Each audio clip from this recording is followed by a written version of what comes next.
Welcome to the Blueprint Athletes Basketball Podcast. I'm John Horford, here again with my little brother, Joshua Jeremiah Horford. Hey, what's up? So today, the episode is literally titled, How Much Does Shooting Form Matter? In your personal opinion, right? Don't worry about what other people think. Don't worry about what like the experts say, but just based off what you've seen and, you know, with your shot itself, how much do you think shooting form matters? And I know that it's it's not like a basic, simple answer. Yeah. Honestly, I do think it matters a lot because it just, when you have the right form, it just translates into the game, and it helps you, you know, whether you're getting your shot off faster or I don't know. No, I got you. There are definitely different reasons. I agree with that. So like just being like shot ready, being able to get your shot off faster. Right. You know, being able to shoot the ball at a height where it's not going to be, you know, blocked or, you know, as easily contested. You know, there are a lot of different types of form. You really don't have like the most orthodox like form, right? Yeah. But you were saying you shot the ball really, really well. Your second year of college from the 3-point line. Yeah. But my whole point is I think shooting form matters to a degree, but at the same time, I know lots of people, and there are lots of people who've even made it to the highest levels with shooting form that wouldn't be considered like pretty or good, and they still have, you know, a high level of success when it comes to shooting and scoring the basketball. Right. So an example that's super relevant for the time last night, you know, Zion made his debut like in the NBA, like regular season, and he went 4 for 4 from three. And a lot of people were like going at him over his form, and you know, like he has his elbow out or something. And I saw some people be like, "Oh, it's like he's just flicking his wrist, blah blah blah." But it's like, hey, like if they're backing off you, right, and you can knock that shot down, take the shot. Like it doesn't matter at that point when he's gotten to, you know, that game in that moment. He's gotten up so many reps with his shot that yes, if you're not consistent, if you're not hitting, and it is a problem, if you think it's a problem, I feel like that's when you have to change it. Right? It's more when it's bothering you. Because there are people with super, super strange ways of shooting that have had success, you know, at the highest level. Like Larry Bird, for example, it wasn't like a crazy bad shot. You know, he had like a high shot. He kind of shot almost over his head, and he stepped forward really far goofy with his right. Like it looked a little goofy, right? But the dude was money. Yeah, cash. Dude was money, but he like believed in himself, and he worked his ass off. Like other guys that come to mind when we talk about like unorthodox form, Sean Marion might have some of the strangest form. Yeah. But like Sean Marion, I know you don't think it's very good, but he shot like a career like 33 or 34% from three, which I think is good for the NBA level, especially with the shot that he put up. Yeah, for sure. Right? I mean, he was able to make it work because he got the reps in. It was something he was comfortable with, and obviously he believed in that shot because he didn't change it. Right. And then you have people who, you know, have success with their shot and then still decide to change it. Like I know that Lonzo Ball wasn't like an amazing like 3-point shooter, but I mean, dude, he could shoot the ball. And people who say, oh, you know, he can't shoot the ball, whatever. Like he can shoot the ball. Like I feel like a lot of it was confidence, but I mean, he cleaned up his form a little bit, and you know, he's having a really good year. Like it's a lot better now. A really solid year, and he's still so young and still has so much time to develop. People are always like, oh, you know, if you're not amazing like right now, like you're a wash, you're a bum. Like people like that not bother me the most, but I just tune them out just because when you have that type of mentality, I don't want to hear what you have to say. No, man, get that doubt out of here. Dude, like I just don't want to hear what you have to say. Like you don't know him, you don't know what he's going through. Like that's like a weak mentality to me. Yeah. That's why I feel bad for Ben Simmons, dude. Dude, and Ben Simmons, he's a heck of a player, man. Yeah. Heck of a player. And I feel like most of it just comes down to confidence with him, and he's so worried about what everyone else thinks, and he doesn't want to airball or miss threes that he just doesn't take them. Like Brett Brown in an interview was literally like, oh, I tell his friends, his family, like whoever, like I want him taking like 3 threes a game. Right. Like at least. Yeah. and he's just not. He won't. And he has a good-looking shot, too. Dude, and it's in his head, man. Yeah, it is. It's in his head 100% because he has the green light, Mm-hmm. plays the whole game. Yep. He has the ball in his hands almost the whole game when he's in. And they're letting him shoot. They're giving him a bunch of space. Dude, it's all in his head. And I mean, I feel bad for him because I know he'd be capable, but it's just like a mental roadblock that he has to get over. And we all have like mental roadblocks like that. Mm-hmm. More to the, more, I guess, to my side where it's like, you don't have to have great form, great mechanics necessarily to be a consistent shooter. Like when you go see like the Globetrotters play or something, right? Yeah. That just came to mind when I was thinking about this episode. So they do like the hooks from half court and like the behind the back crazy shots and stuff. And every time I went to go see the Globetrotters, someone hit one of those shots or two of those shots. Like every time. Like I never went and left where they didn't. I've only seen the Globetrotters like 2 times, but still, like in the moment with all the crowd around, like being able to hit that in like 1 or 2 attempts, Right. impressive. Very impressive, right? yeah. Impressive. And like there are a bunch of people who do trick shots, and I know they probably do a million takes and stuff, but there are some people who, dude, they can just get it going and they don't have like the most orthodox form. And it really just comes down to getting up the reps, putting in the time. I looked up like an interview with like Ray Allen where he was talking about shooting, and he was talking about like how the most important things in his mind were lift, right? Getting your legs underneath. He says bend your knees. A lot of like shooting coaches now are like, it's not bending your knees, like it's it's better like sit. It's like, dude, bend your knees, sit. Like that terminology is like interchangeable, like in my mind. Like people are like, oh, well, if you say bend your knees, then maybe they mean this. And people are like leaning forward and falling. And it's like, dude, that's not what they mean at all. Yeah, I'm going to trust Ray Allen on this. Dude, he's like, just bend your knees, lift, right? Hold your follow through and try to consistently shoot the same shot and just get up a lot of reps. Like, and I agree with that. Like, even if you have a strange shot, I know plenty of people, and I'm sure everyone knows someone like, just like a rec ball player who has a strap and just does not have like a good looking shot. They just get up the reps. They just get up the reps. So I feel like people need to stop being so obsessed with like perfecting their form, right?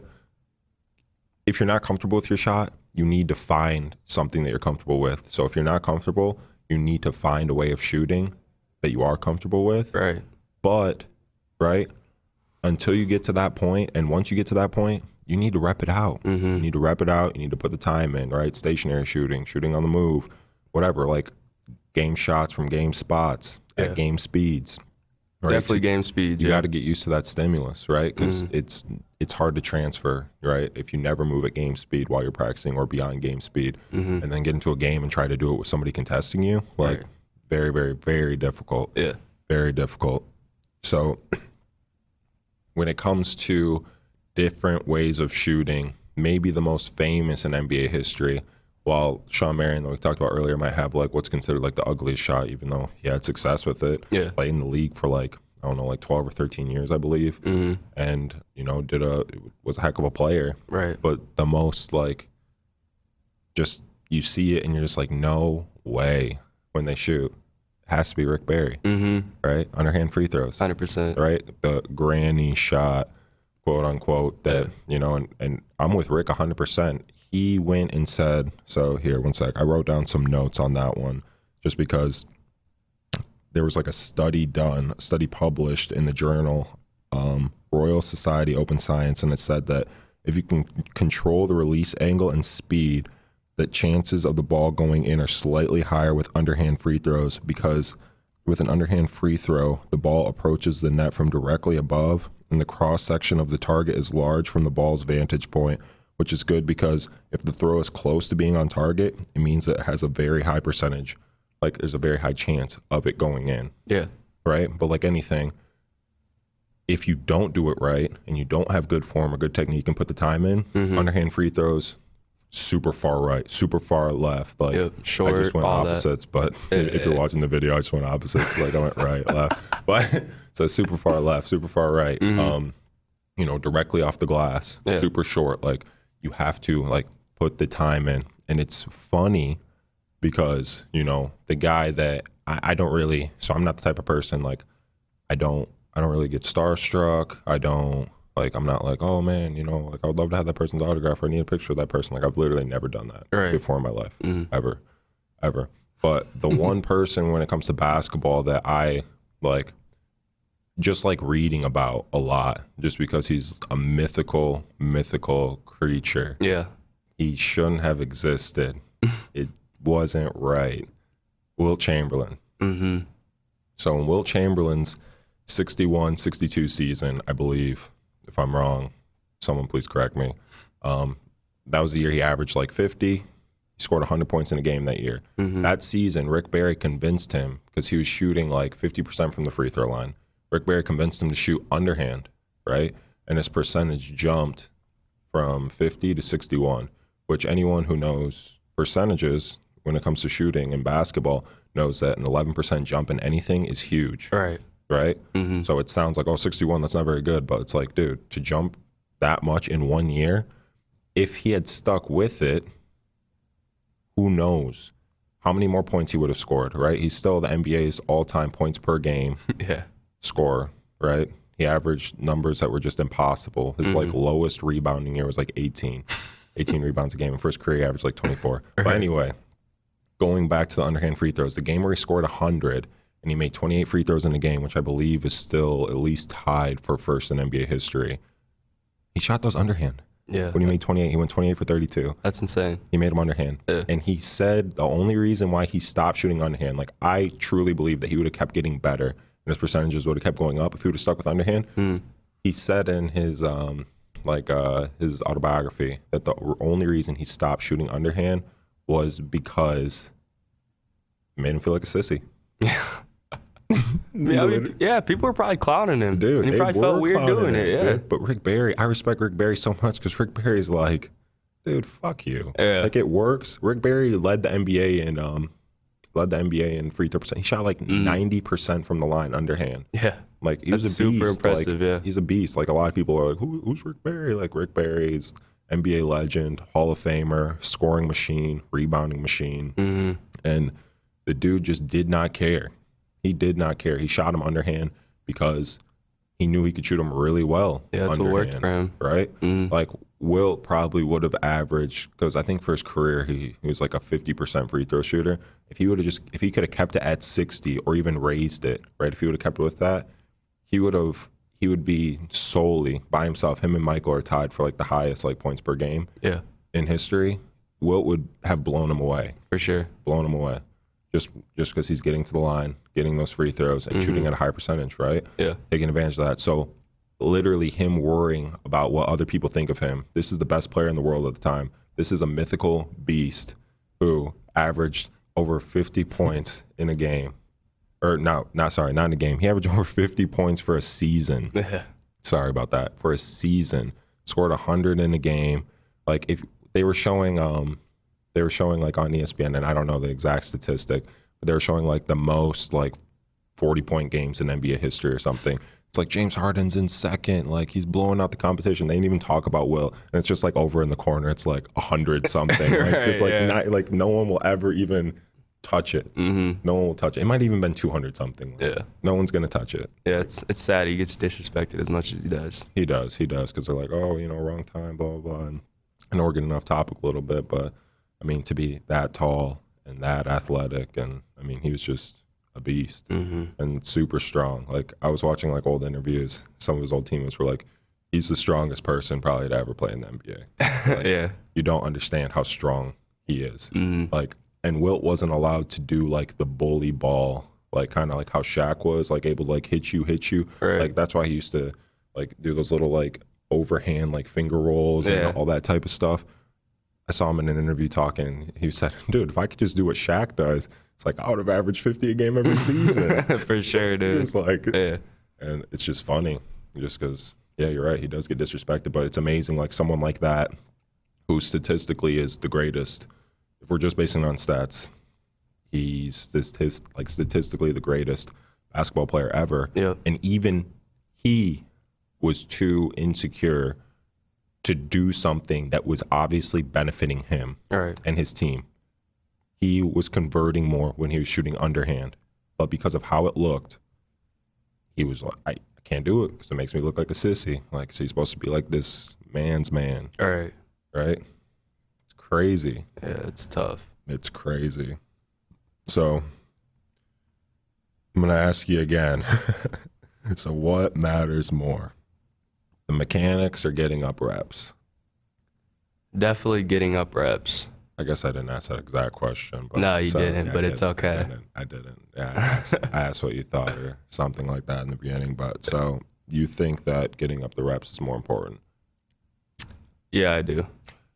I do too. I mean, you can literally, I feel like if you want to shoot anyway, like you could literally shoot one hand behind your head, right? And if you get up enough reps at that, just like shooting, like if you're watching the video on YouTube or if you're listening, go watch the video on YouTube and you can see this ridiculous motion I'm making, right?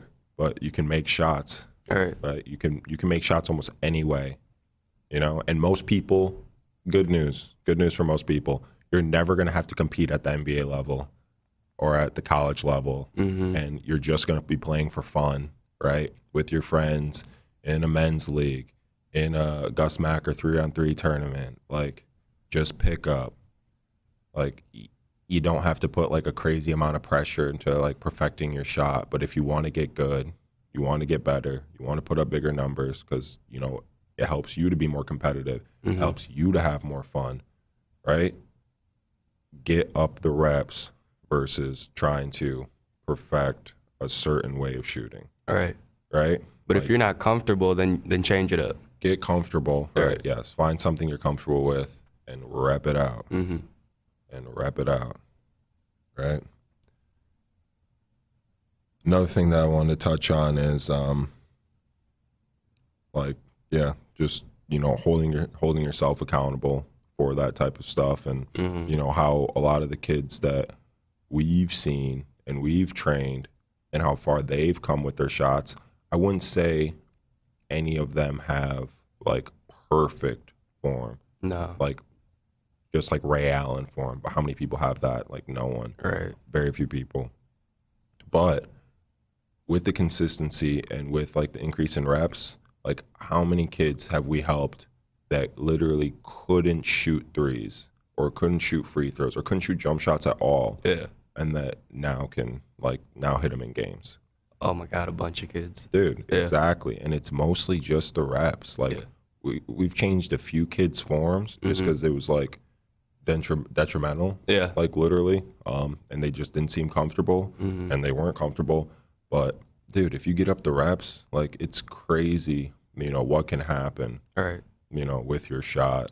So it's just like anything, it's putting in the time, and most people just want to find a shortcut, and it's like, oh, well, you know, if I can, you know, just get this down or, you know, shoot it exactly how he shoots it, then, you know, I'm going to be an amazing shooter. And it's like, yeah, that plus the hours and hours and hours and hours and hours and hours it takes. Right. You need that muscle memory to get comfortable with that, to get used to that, right? So there's so much then that goes into like development and improving, and like it always comes back to like, are you willing to put in the time?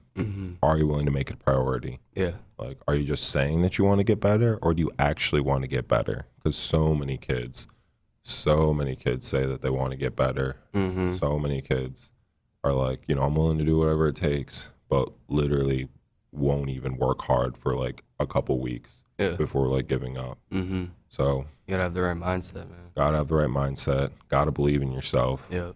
And you know, you got to put the time in, and you got to know that it's not going to be like, you know, something that's like a linear path, like upwards. Like there's going to be ups and downs, and you're going to think that, oh, I finally have the shot mastered, and then you're going to have a bad day. Yep. You're going to have a bad day, and you're going to want to say, dude, screw all this, and just like stop, and you just got to keep going.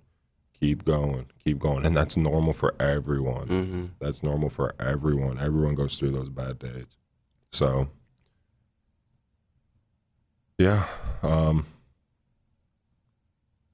that's pretty much, I'm looking at the list. I think we've hit most of the stuff.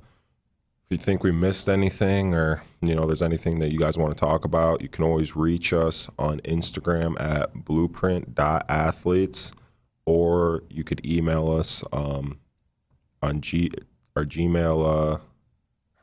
Sorry, one sec. Or you could reach us on email. Our email is blueprint.athletes@gmail.com. We'd be happy to hear from anyone, answer any questions, talk to people all the time. We'll always get back to you. If we don't get back to you for whatever reason, there's a lot of messages, so just send us another one, right? We do not care. We do not mind. Send us another one. You have anything else to say, Josh? Any words of wisdom? Fuck what other people think. Just do you. Stop caring about what other people think. Mm-hmm. If they care about you, they're not going to be attacking you, right? They want you to be the best that you can be. Right. Truly. Mm-hmm. And if they are attacking you, then they probably don't care about you that much. And why do you care about what people that don't care about you think? Yeah. It's a weak mindset. It's a weak mindset. Get your mind right. This has been the Blueprint Athletes Podcast. This has been the Blueprint Athletes Basketball Podcast. Thanks for listening.